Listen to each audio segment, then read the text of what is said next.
Chonde musawupitirire uthenga uwu ndi wanu. Yehova akulankhula ndinu, Yehova akulankhula ndine kudzera mu mawu ake. Tikugwiritsa ntchito Bible kuchokera pa Luka chapter 15 verse yake ndi namba 20. Pali nkhani ya mwana olowerera, koma pakubwerera anabwerera bwanji. Ndimafuna ndikambe za mphamvu yakubwerera pamaso pa Mulungu. Ndimafuna ndikambe za mphamvu yakubwerera pamaso pa Yesu Khristu. Luka chapter 15 verse yake ndi namba 20. Ndipo iye ananyamuka nadza kwa atate wake, koma pakudza iye kutali atate wake anamuona, nagwidwa chifundo, nathamanga namkubatira pa khosi pake, nampsopsonetsa. 21. Ndipo mwanayo anati kwa iye, Atate, ndinachimwira kumwamba ndi pamaso panu, sindiyeneranso konse kutchulidwa mwana wanu. Ndipo mwanayo anati kwa iye, Atate, ndinachimwira kumwamba ndi pamaso panu, sindiyeneranso konse kutchulidwa mwana wanu.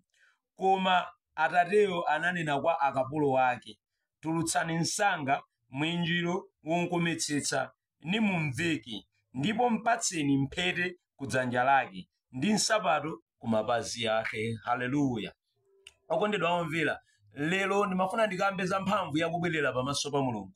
Mphamvu yakubwerera pamaso pa Mulungu inapatsidwa kwa yekhayo amene amavomereza kuti adachimwa, amene amavomereza kuti sindidayende bwino.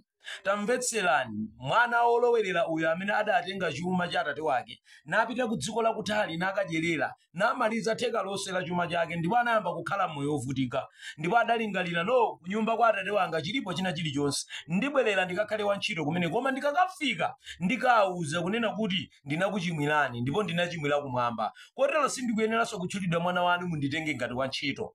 Tamvetserani, akunenetsa kuti ndikakafika ndikanena ndikapepesa kuti Atate ndinakuchimwirani, ndinachimwirani komanso ndinachimwira kumwamba, kotero sindikuyeneranso kutchulidwa mwana wanu koma munditenge ngati wantchito. Baibulo likunena kuti atangofika mwana yake kuyandikira, abambo ake adamuona, atamuona kuti adamthamangira namkupatira nampsopsona, adamuhaga ndipo adamukitsa monga mwana wawo.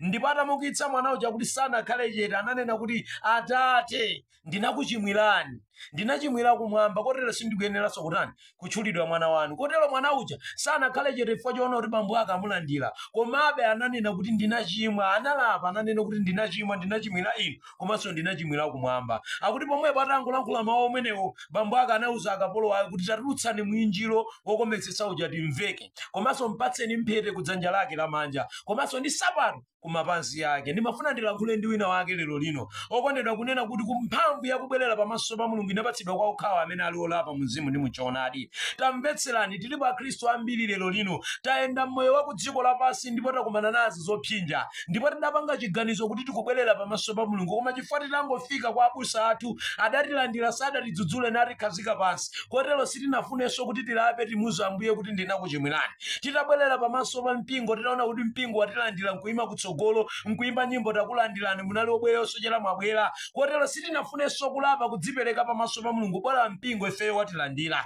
Titangobwerera pamaso pa aprofeti athu, okondedwa, aprofeti atangotilandira ndi kutipatsa mpando kuti tikhale pasi, sitinaperekenso moyo wathu kwa Yesu Khristu ndikunena kuti Ambuye Yesu, ndidachimwa, kotero ndilandireni, sindikuyeneranso kutchulidwa mwana wanu. Chifukwa chachani? Tinadziyenereza pamene mpingo udatilandira.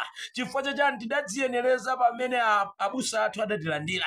Chifukwa chachani? Tidadziyenereza pamene ife aprofeti athu adatilandira. Sitinabwerere pamaso pa Yesu Khristu, tinabwerera pamaso pa mpingo. Lero akhristu ambiri anabwerera pamaso pa mpingo osati pamaso pa Yesu Khristu. Lero anthu ambiri anabwerera pamaso pa abusa osati pamaso pa Yesu Khristu. Lero anthu ambiri anabwerera pamaso pa aprofeti awo osati pamaso pa Yesu Khristu. Ngati wewe unabwerera pa mpingo panu koma sunapereke moyo wako kwa Yesu, sudalankhule mu mtima mwako ndi pakamwa pako kunena kuti Ambuye ndidakuchimwirani, zindikirani munabwerera pamaso pa mpingo osati pamaso pa Yesu Khristu. Chifukwa amene anabwerera pamaso pa Yesu Khristu anapatsidwa mwinjiro wokometsetsa umene Ambuye Yesu amati akasuzumira amamuona nawo. Amene anabwerera pamaso pa Yesu Khristu mzimu ndi muchoonadi anavekedwa mphete kudzanja lake imene imasonyeza kuti ndi mkwatibwi wake wa Khristu Yesu. Amene anabwerera pamaso pa Khristu Yesu navomereza kuti ndidachimwa, ndidayenda ku dziko lapansi moyipa, amene amapatsidwa nsapato yoyendera mu Chikhristuchi. Chifukwa mu Chikhristuchi muli minga. Pa nthawi imene wabwerera pamaso pa Yesu Khristu sizoti uzingoyenda mofewa, muli minga zimene nsapato yake ku dziko lapasi kulibe, muliminga zimene sabato yake pa mpingo paliponse kulibe, muliminga zimene sabato yake kwa aprofeti kulibe, muliminga zimene sabato yake kwa abusa mulibe. Zimapatsidwa pokhapokha iwe pamene wavomereza pamaso pa Yesu Khristu kuti ndinakuchimwirani, kotero ndinachimwa pamaso panu, sindinenso kutchulidwa mwana wanu. Potero Ambuye Yesu amalamula angelo ake kuti tengani mwinjiro timpatse ameneyi, wokometsetsa uja umvekedwe, tengani mphete timuyike kudzanja lake, tengani sabato timvekenso ku mapazi ake, monga mmene ikunenera pa vesi imeneyi ati ndipo koma Atateyo ananena kwa akapolo ake, tulutsani msanga mwinjiro wokometsetsa nimumveke, ndipo mpatseni mphete kudzanja lake ndiponso nsapato ku mapazi ake. Izi zinabwera pokhapokha mwanayo ananena kuti Atate ndinakuchimwirani, ndinachimwira inu komanso ndinachimwira kumwamba. Kotero okondedwa ndimafuna ndilankhule ndi wina wake lero lino. Mkutheka unapanga chisankho chobwerera pamaso pa Yesu Khristu, koma utabwerera ku mpingo kwanu atakulandira sunapereke moyo wako kwa Yesu. Zindikira kuti chikhristu chako ulibe nacho mphete, zindikira kuti chikhristu chako sunavekedwe nacho mwinjiro, zindikira kuti chikhristu chako sunalandire nacho sapato yoyendera nayo mu chikhristucho. Ndimafuna ndimkumbutse wina wake kuti pamene munapanga chiganizo chobwerera pamaso pa Khristu Yesu, perekanisoni moyo wanu kwa Yesu Khristu. Muze na Ambuye kuti Atate ndinakuchimwirani, ndinachimwira kumwamba komanso ndinachimwiranso moyo wanga ndi thupi langa limene inu Yehova mudandipatsa. Kotero sindikuyeneranso kutchulidwa mwana wanu. Mukatero Yehova alokozeka kunyamula angelo ake, kutumiza angelo ake kuti akayende nanu akakupatseni mwinjiro woyendera mu chikhristu chanu, akakuvekeni mphete yoyendera mu chikwati chimene cha Khristu Yesu, akakupatseni sabato yoyendera mu chikhristu chimenechi. Ndimafuna ndikumbutseni lero lino akhristu ambiri anabwerera pamaso pa mpingo osati pamaso pa Yesu Khristu. Lero akhristu ambiri anabwerera pamaso pa abusa osati pamaso pa Yesu Khristu. Lero anthu ambiri anabwerera pamaso pa abusa pa profeti yawo osati pamaso pa Yesu Khristu.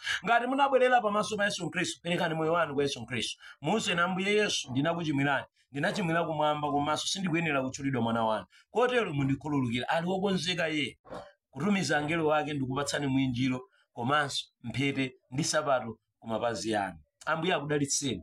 Evangelist Jigoni Faison, pangani follow, like and share kuti uthenga wabwino umene tidzitsitsimuka nawo limodzi.